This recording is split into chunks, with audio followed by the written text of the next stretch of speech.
for the presentation of the flag by the Pottsgrove Air Force Junior ROTC and remain standing for the playing of our national anthem.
It is my pleasure to introduce our principal, Dr. Bill Ziegler. Okay.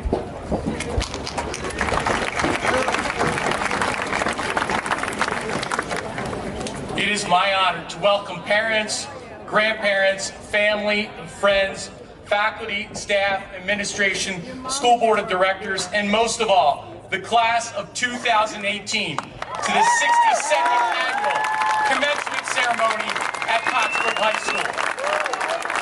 This is a very special time for us as we celebrate the achievements and accomplishments of our seniors. We're so very proud of them and all of their hard work in coming to this point. It is now my pleasure to introduce to you the Vice President of the senior class, Ms. Jasmin Bautista.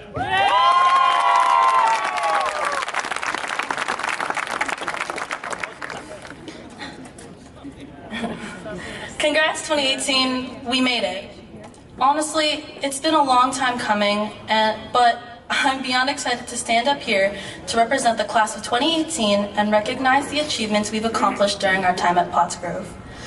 We worked tirelessly these past 4 years, and I truly believe that all of us deserve to be standing together here to celebrate the end of an era.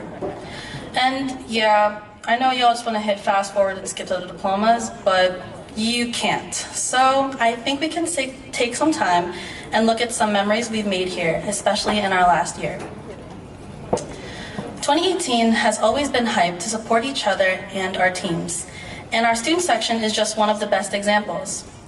Every class has a student section moment that defines them, and I'm proud to say that we were able to carry that tradition our own unique way, tailgate style. And that's thanks to Brett Weir and his precious girl. We were there for every football game, win or loss, and we supported our players, especially our seniors, who stuck together like brothers through thick and thin. And we watched them rise above all the pack teams and call themselves the district champs 2 years in a row.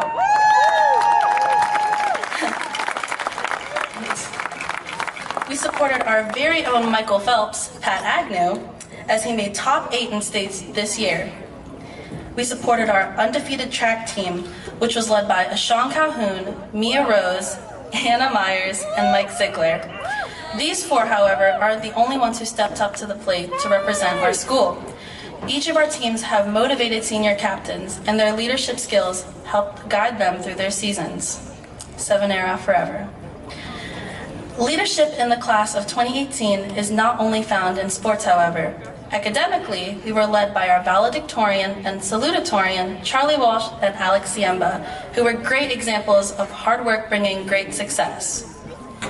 We have led many activities and clubs whose goals are to change society for the better.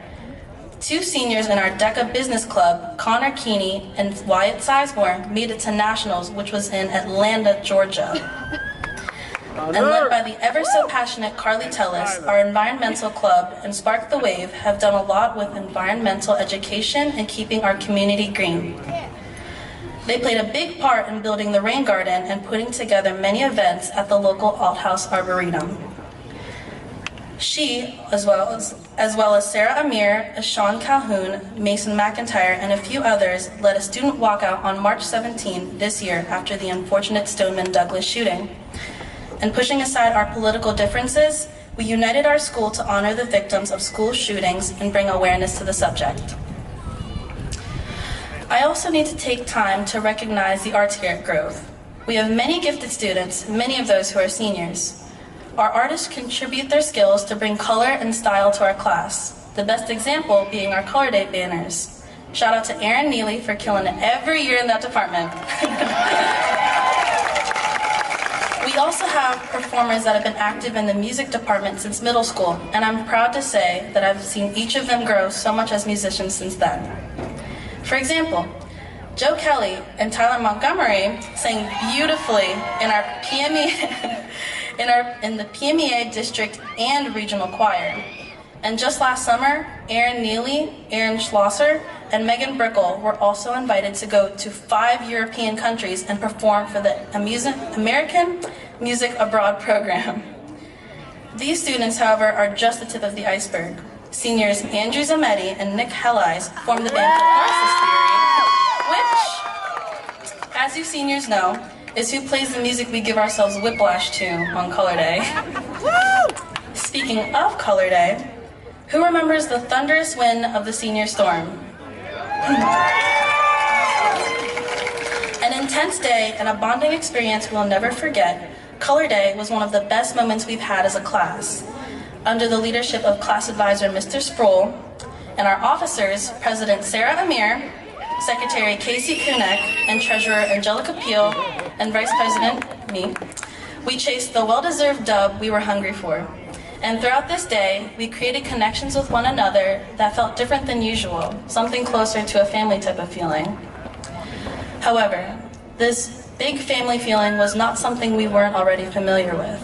In our freshman year, we were impacted by the unfortunate passing of Miss Lauren Laird, who was not only an influential teacher to us, but our best friend who guided us in our transition from middle school to high school. We can all recall her as someone who was amazing and so lively and caring that just seeing her brightened your day.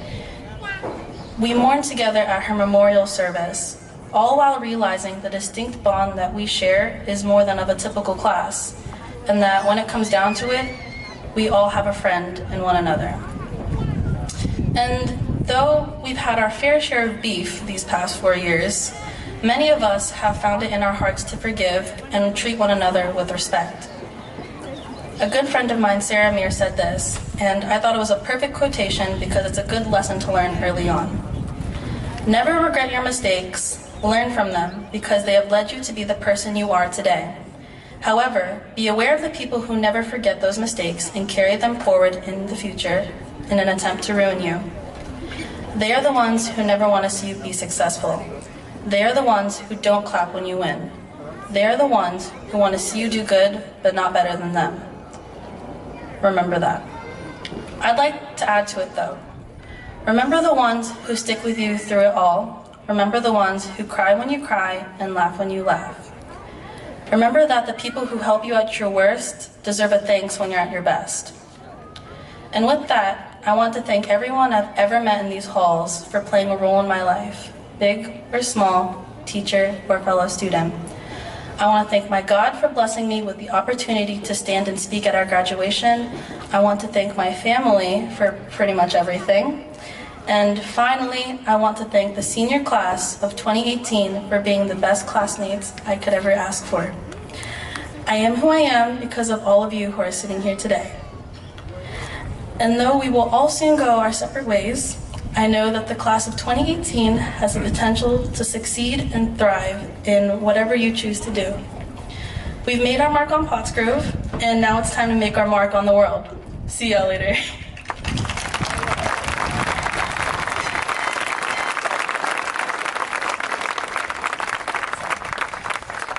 I would now like to introduce the Salutatorian for the class of 2018, Mr. Alexander Ziemba.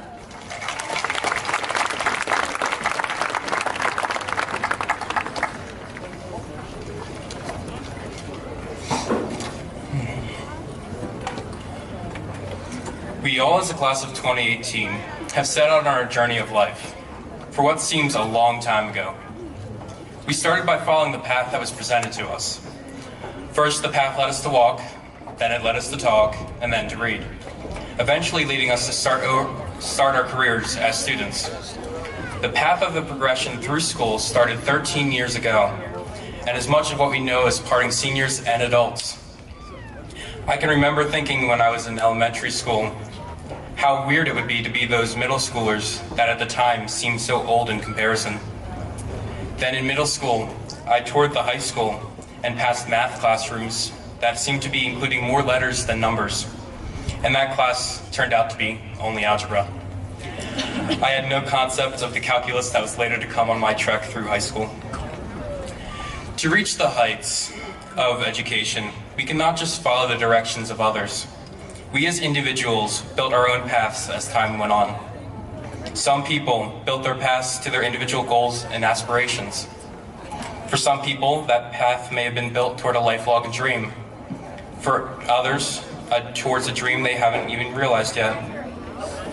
It is the routes we make for ourselves that define who we are as students and members of our society. The roads we make will not and have not always led us to progress into our goals. Often the roads we make can reflect the roads of Pennsylvania, filled with cracks and potholes, and lead to a dead end. As C.S. Lewis put it, we all want progress, but if you're on the wrong road, progress means doing an about turn and walking back to the right road.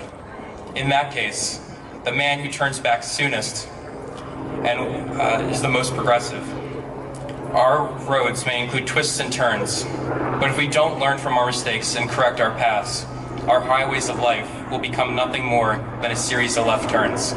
And you know how far that gets NASCAR drivers. We blaze our own trail as we continue on from this day, each of us clearing our own path from the underbrush that life has to offer. We don't all seek the same end goal necessarily, as different things make us happy and bring a sense of our own success. Wherever life takes you, and however you continue on the path, determine where you will end up.